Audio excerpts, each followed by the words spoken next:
Hey, I'm Ryan Reynolds. Recently, I asked Mint Mobile's legal team if big wireless companies are allowed to raise prices due to inflation. They said yes. And then when I asked if raising prices technically violates those onerous two-year contracts, they said, "What the f*** are you talking about, you insane Hollywood ass?"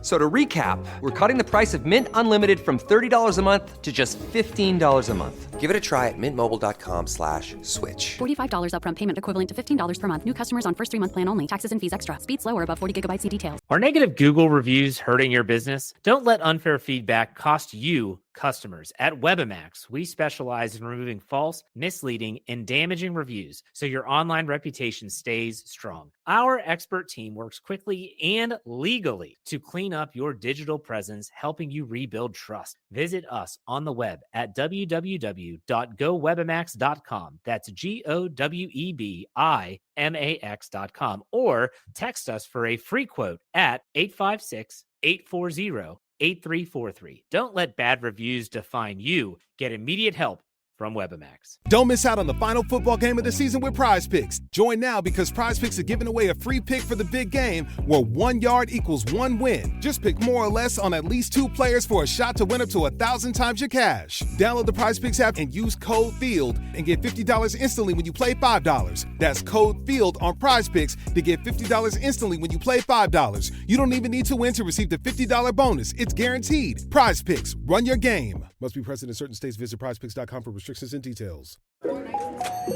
Hey, Atlanta. Apple is open for small business. That's right. We're here to make starting and running your business simpler. With privacy and security built in on all devices, it's easy for you to protect your customers' data. And if you need hardware or software support, you'll get advice from business experts at no cost whatsoever. So you can focus more on the soup du jour and less on, the other stuff. At Apple, we're open for your small business. Go to apple.com/small business or visit an Apple store to learn more.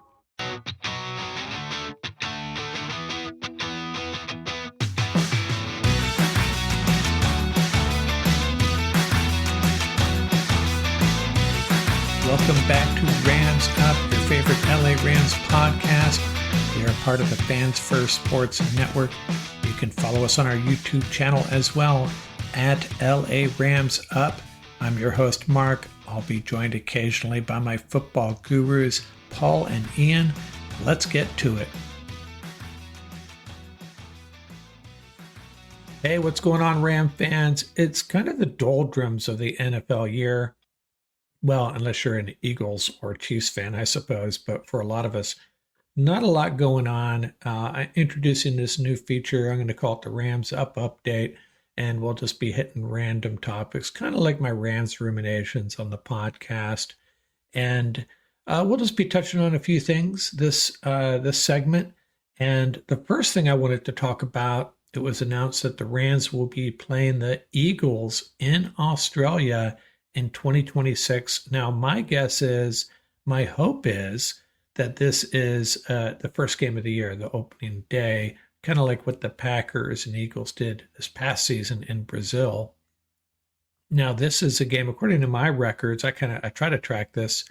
This should be a game that would normally have been played in Philadelphia. So that's kind of a win for the Rams. I mean, I'm not thrilled about the team traveling to Australia, but if it means we avoid going to Philadelphia and playing in front of those fans, that's a win.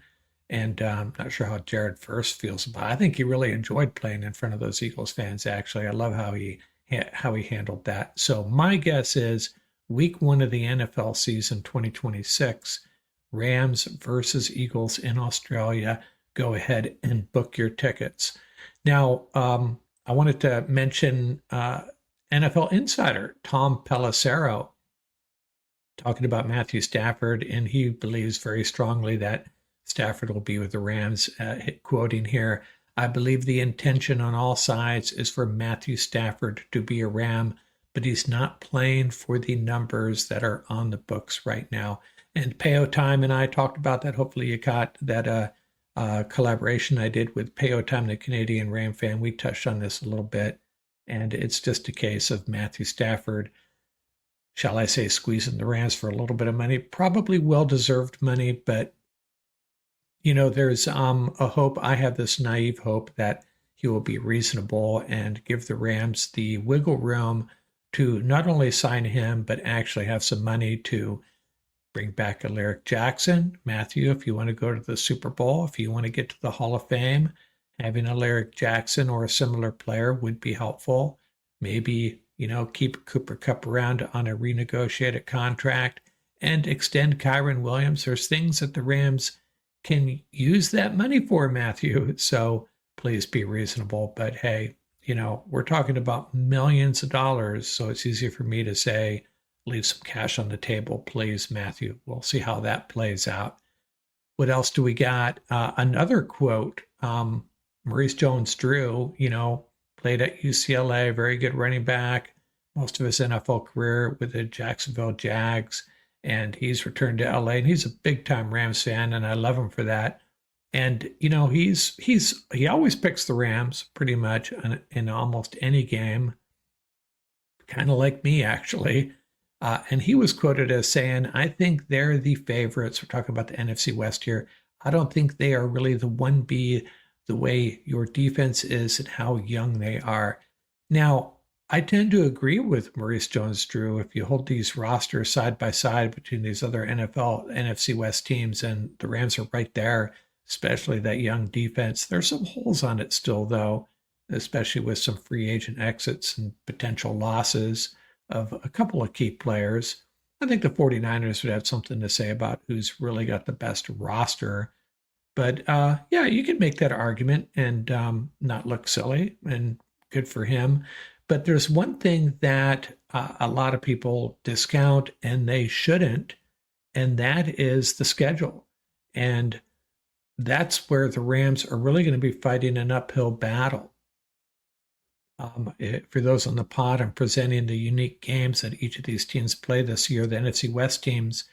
Now, they all play the NFC South, which is, one of the weaker divisions in the NFC. So that bodes well for the NFC West teams against some of these other divisions as far as wild card races. They also play the AFC South, so same thing, probably the weakest division in the AFC. But when you get to these unique games, the Rams will play the first place teams from the AFC North, the NFC East, and the NFC North. And the 49ers will play the last place teams, Cardinals, third place, Seahawks, second place, and so on. And, originally it was just two games that really created this unbalanced, this uneven schedule, unfair schedule, dare I say. And then they added the 17th game against the AFC, against the other conference, and it made it even worse. So this is the dilemma, especially when you compare the Rams schedule to the 49ers schedule, the unique games, the Rams playing the Ravens, Eagles, and Lions, and the 49ers playing the Browns, Giants, and Bears. So that's a pretty stark difference there. And you very easily see a 2-game swing in the 49ers' favor just in those 3 games very easily. Now, you can't write anything into stone. I mean, the Lions could fall off a little bit. The Bears could be much better. But on face value at this time, the schedule alone, I think, gives the 49ers a leg up on the Rams in the race for the NFC West title. Now, the difference between the Cardinals and Seahawks schedule as compared to the Rams, not as stark. The Cardinals get the Steelers, a perennial playoff team, the Commanders on the rise, and the Vikings proved, with their leadership there, Kevin O'Connell, good staff, one of the best receivers in the league. They'll be competitive. And the Seahawks, I think the Bengals were the best non-playoff team this year. Cowboys, who knows? They're a bit of an enigma. And the Packers, kind of like the Steelers, they're going to be competitive. But, man, the difference between the Rams schedule and the 49ers schedule is a real issue. And I have a real problem with the way the NFL does this. I don't have a problem with the last place 49ers being higher on the waiver wire pecking order and having the higher draft pick. But once the games start, there should not be this stark of a difference. And I'm going to present another episode, an idea I have that the NFL should consider adopting, and it's actually my special assistant's idea, and it's brilliant, it really is. It will never happen. It'd be highly entertaining. That would make this a much more interesting schedule process and a much more fair result in most cases.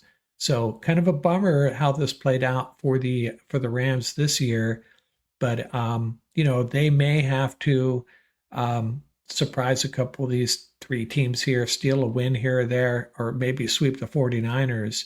I think, as Maurice Jones-Drew said, on face value, Rams are fine. And then you look at the schedule, pump the brakes on that.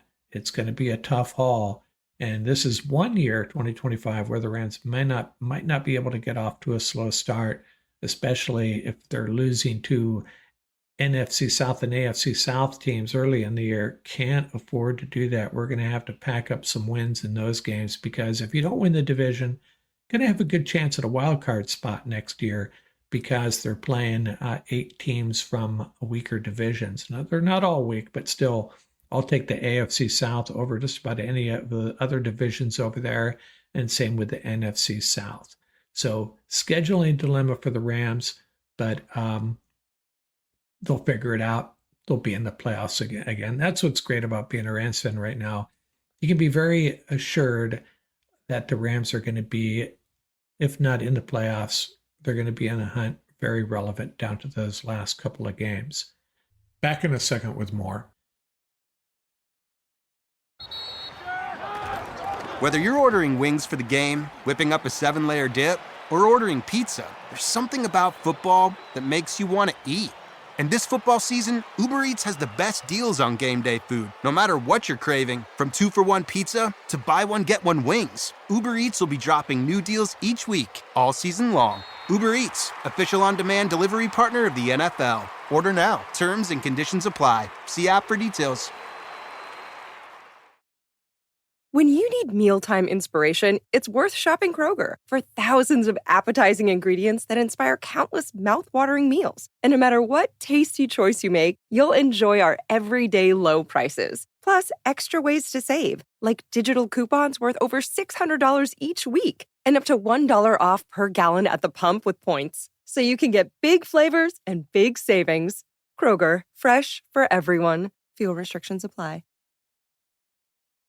¿Hablas español? Sprichst du Deutsch? Kann du noch? If you've heard that sound from Babbel before, I bet you do. Babbel is the science-backed language learning app that actually works. With quick 10-minute lessons handcrafted by over 200 language experts, Babbel gets you on your way to speaking a new language in just a few weeks. With over 16 million subscriptions sold and a 20-day money-back guarantee, just start speaking another language with Babbel. Right now, up to 55% off your Babbel subscription at babbel.com/Spotify podcast. Spelled BABBEL.com/Spotify podcast. Rules and restrictions may apply. This episode is brought to you by Intuit TurboTax. Didn't file with TurboTax last year? That's in the past. Now, Taxes is getting the TurboTax app and filing your own taxes for free if you didn't file with them last year. File by February 18th. All tax forms, all 100% free. Now, this is Taxes. Intuit TurboTax. New filers and filers who didn't use TurboTax last year only must start and file your own taxes in-app by February 18th. Excludes TurboTax Live. Full terms at TurboTax.com. Another thing I wanted to talk about is, we get excited about the Rams at the top of this roster and the rookies and the second-year players that have really stood out. And, the studs, the Puka Nakuas, Matthew Stafford, Kyron Williams, all those guys, Cameron Curl. There's a bunch of guys that we can really be excited about. And sometimes we forget about some other players that may be a little bit under the radar or miss some time. And could be sneaky good players that are going to really fill out this roster next year. And I wanted to talk about them real quick. The first one is cornerback Darion Kendrick. Now, he presented some concerns in his game early in his career. I think he started to improve. He made a lot of mistakes, really costly mistakes in coverage. I won't rehash that. And then early last year, preseason, he gets hurt, tears his ACL. And before that, we were told that he was competing for that star position. The Rams were really excited about his improvement. And so he comes back, and we tend to forget about him. Now, a lot of people, Scott Richmond, and I have a lot of respect for Scott's opinion. he's not real excited about what Darion Kendrick will add to the secondary next year. But we have a pretty loaded secondary. We don't have any elite players, except if we want to talk about Quentin Lake, maybe. But throwing Darion Kendrick into the mix, a bigger cornerback, it can't hurt. Let's see what he brings. And he will compete for a roster spot for sure. Not going to be the elite cornerback that I like, but still glad to have him back, assuming he's going to come back 100%. Another guy is offensive lineman KT Leviston, who missed the whole year, 7th round draft pick. I can't say much about him, but hey, maybe he's a guy the Rams still like. It'd be great if we could get some insider input on his prospects, because we really don't know. If anybody else knows how the Rams feel about him, hey, post in the comments. But he's a guy that could round out, add some depth to this offensive line. A swing guy, perhaps. If Joseph Noteboom walks, is Leviston a guy we were told he can play guard or tackle? Does he fill that role, along with someone like Warren McClendon? Then there's outside linebacker Brennan Jackson, mostly special teams, but he did get some snaps on defense this year. And I don't know that he flashed at all, but the Rams are really excited about his physicality. And hey, he's with Michael Hoyt possibly leaving. I hope they bring him back. But, you got the two main guys, Byron Young and Jared Verse. Then you got Nick Hampton and Keir Thomas. Keir Thomas signed to a futures contract. Brennan Jackson could be that fifth guy. Needed that redshirt year, perhaps. So someone that I would say I'm excited about, Brennan Jackson coming back, but it'd be kind of like having an additional rookie next year, because he really didn't get a chance to show what he could do. Then there's defensive tackle Tyler Davis, and with the way some of our rookies, Braden Fisk and Jared Verse especially, stepped up and just blew us away very quietly. Tyler Davis had a really solid year. Bobby Brown probably out the door as a free agent. Maybe they bring him back. But if he does leave, it's really nice to have Tyler Davis around, because he had a really quiet, solid year. And remember, Neville Gallimore, also a free agent. Cornerback Emmanuel Forbes, we picked him up for nothing, right? He was a former first-round pick. And what can you say about Emmanuel Forbes? We don't know much about him either. We know that he's really, really thin and doesn't look like he can hold up in the NFL game, to be quite honest, if you see him out there on the practice field. But he's definitely got some skills, some length, big play capability. So another cornerback, and I don't have on this Trey Tomlinson, and maybe I should, but Darion Kendrick, Emmanuel Forbes, and Trey Tomlinson coming back next year added to a pretty, solid, if not spectacular, cornerback group, in my opinion. Then there's Cody Schrader, and, going into week 18, I was arguing for Cody Schrader to have 30 touches. Instead, we got Blake Corum with 10 or 12 and a broken arm. So maybe we should have played Cody Schrader. And I thought, hey, they're just not willing. They don't trust him yet. Undrafted rookie, incredible runner in the SEC at Missouri. Undrafted, goes to the 49ers. The 49ers cut him. Rams pick him up. And he sits on the roster there all year. Very rarely. I don't know if he was active at all. And then in the playoff game against the Eagles, there he is returning kicks.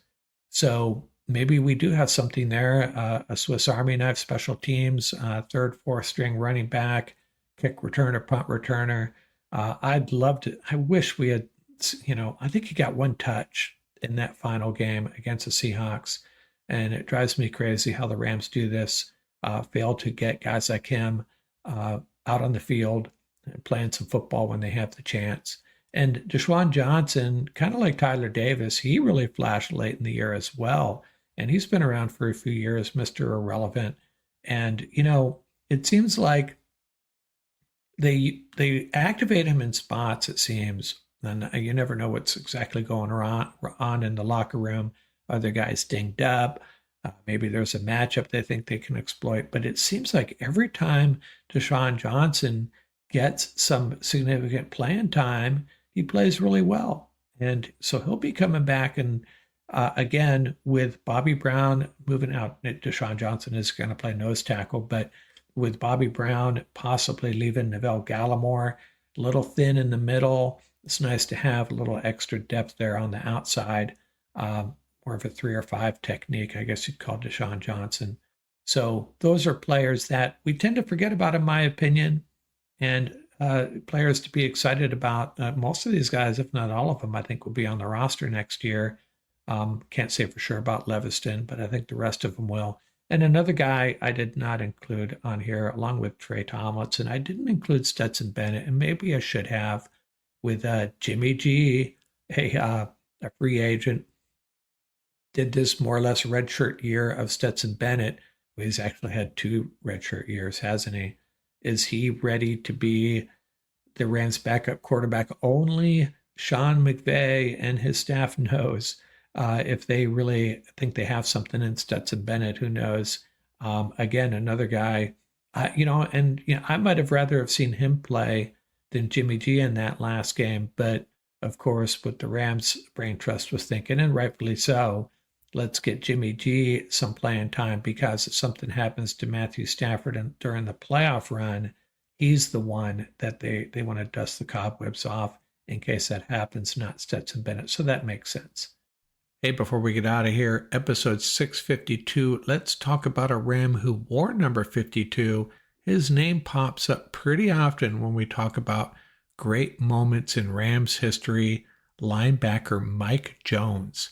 Perhaps a little known fact, Mike Jones was a running back at the University of Missouri and actually holds the school record for most career receptions by a running back with 72. Goes undrafted in the 1991 draft, signs with the Raiders, and they convert him to linebacker, and he was actually their leading tackler in 1995 and 1996. So the Rams sign him, and boy, did he have a knack for big plays in 1999. Returned 2 interceptions for touchdowns as well as a fumble, and then, of course, in the Super Bowl, makes the tackle of Kevin Dyson at the 1-yard line to secure the Rams' victory against the Titans, the Rams' first Super Bowl victory. Mike Jones, man, one of the greatest moments in Rams history. Number 52 for our then St. Louis Rams. So that's my Rams update here. First week of February. We'll be doing this occasionally, trying to get more video out, more video content, and pushing it to the pod as well. And we'll be doing my next one. I think we want to get into the Alaric Jackson situation. What our options are there. And of course, we have that live stream coming up. Lots of good stuff. So that's all I got out here from Rams Up. The new year is the perfect time to start fresh. So why not make it delicious? Start your day with Bob's Red Mill 100% whole grain oats. One simple ingredient with endless possibilities. Whether you're a sweetness savorer or a good health guru, with Bob's Red Mill, you can have a naturally delicious breakfast made your way. So savor your mornings with premium oats, perfected by nature and made to be shared. No matter how you top your oats, you're always welcome at our table. Look for Bob's Red Mill oats in the blue bag.